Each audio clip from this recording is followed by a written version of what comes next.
Oke, Mas Zaki, seperti apa sih hari ini diminta untuk menjadi saksi pada sidang perjalanan Baim dan Paula? Kapasitasnya seperti apa, sebagai apa, dan apa yang disampaikan tadi Mas Ida? Aduh, pesawat lewat tuh. Ya, yang pasti tadi saya menjadi saksi salah satu case yang memang diajukan.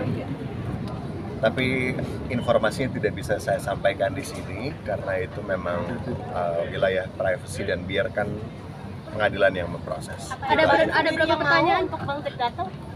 Iya, memang diminta Baim. Itu aja, saya nggak bisa banyak-banyak, takut salah. Sebelumnya Bang ada berapa pertanyaan? Sebelumnya kan dirimu juga yang mempertemukan Baim dan Paula nih. Ini juga Menjodoh. Ya, salah satu bentuk tanggung jawab dan beban moral saya aja sih sebenarnya ke Baim dan Paula. Saya sayang sama Baim dan Paula dua-duanya. Tapi sejauh kamu kenal Paula itu orangnya seperti apa sih? Saya lebih kenal ke Baimnya sih. Oh, oke. Seperti apa Mas mungkin sepertinya di mata Mas Zaki sebagai sahabat ya Mas Baim sendiri? Maksudnya? Iya, kalau sebagai sahabat sosok Mas Baim itu seperti apa sih Mas Zaki?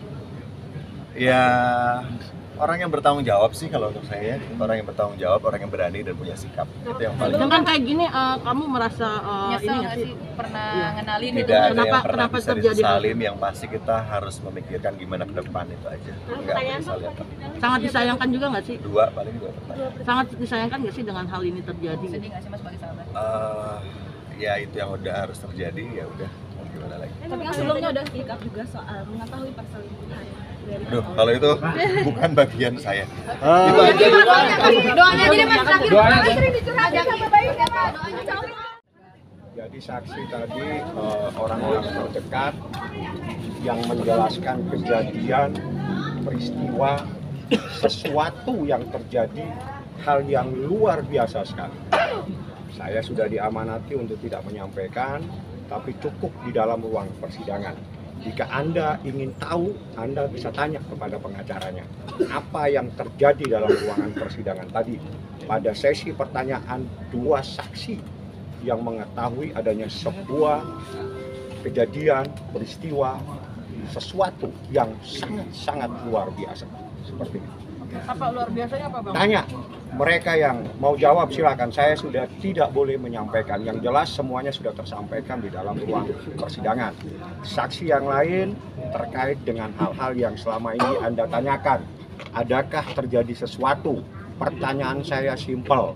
Apakah dibenarkan seseorang yang bukan muhrimnya berduaan di suatu tempat yang cukup eksklusif?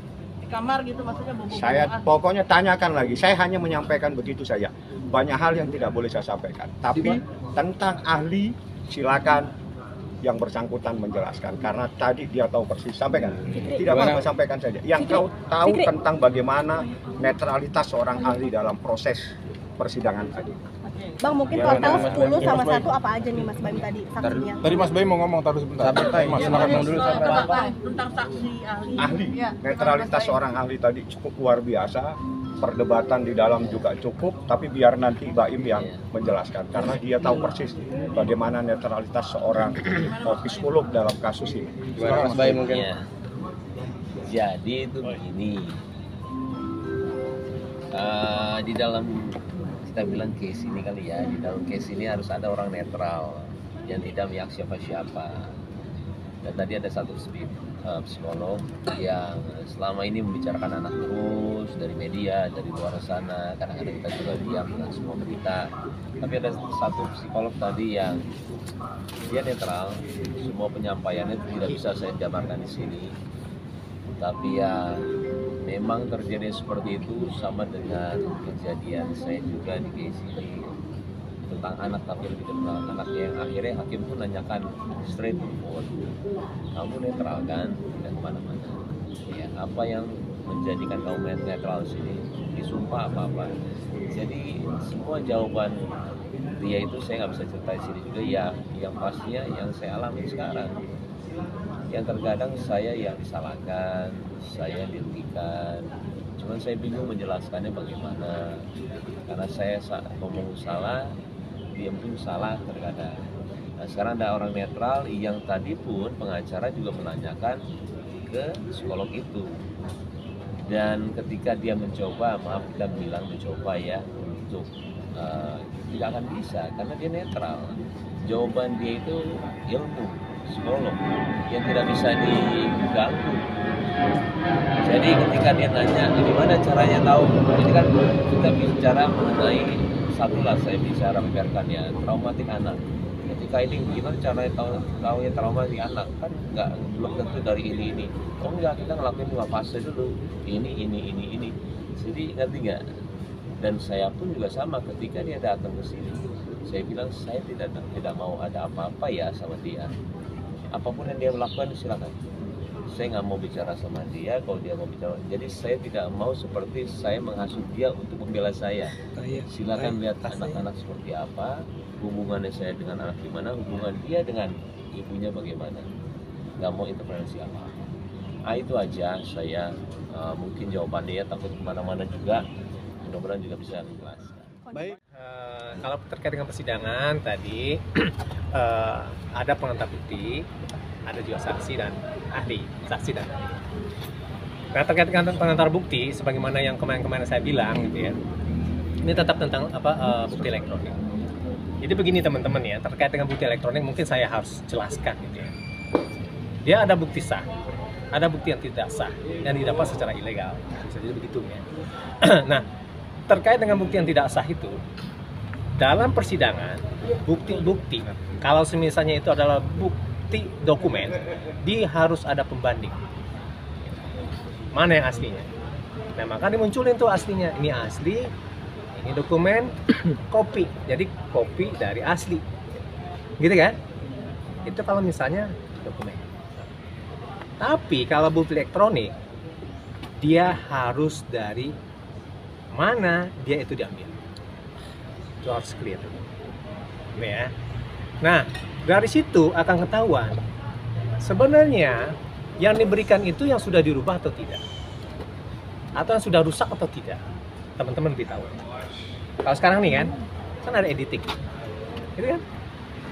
Nah, itu artinya itu bukti itu sudah tidak otentik, Orisinil ya? tidak orisinil. Nah, jadi itu harus diambil dari bukti pertama kali itu muncul, itu harus diperlihatkan. Nah, dengan begitu nanti akan kelihatan tuh antara database data dengan metadata, itu akan terlihat nanti.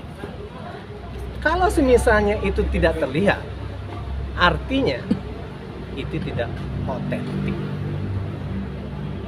Pengadilan semestinya itu tidak akan menerima. Karena apa?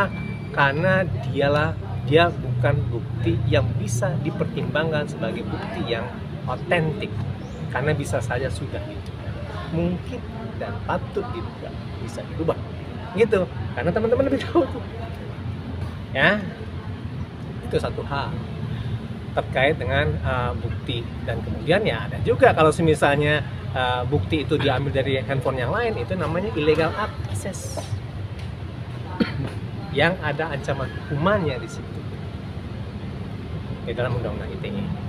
Nah, itu kan sebenarnya konsepsi dasar dari suatu dokumen elektronik yang sebenarnya ada kaitannya dengan data pribadi. Saya kemarin pernah bilang tuh, kalau misal teman-teman ngambil wajah saya, gitu kan, tanpa konsen saya, itu adalah pelanggaran data pribadi. Ya. Terus clear tuh berdasarkan undang-undang nomor 27 tahun 2020. Nah, jadi itu tidak sah. Nah, itu yang harus dipahami dulu ya terkait dengan pengantar bukti ini dan bukti-bukti gitu kan. Nah, kemudian selanjutnya ini terkait dengan saksi-saksi gitu kan. Ya, saksi-saksi ya kita menilai ya ini kan versi mereka ya, nggak apa-apa sih gitu kan, apa aja. Tapi satu hal yang menarik sebenarnya ya kita yakin dari kita klarifikasi tadi gitu kan, itu kira-kira terkait dengan bukti-bukti. Dan kemudian beberapa hal memang mendukung dalil-dalil kita malah gitu.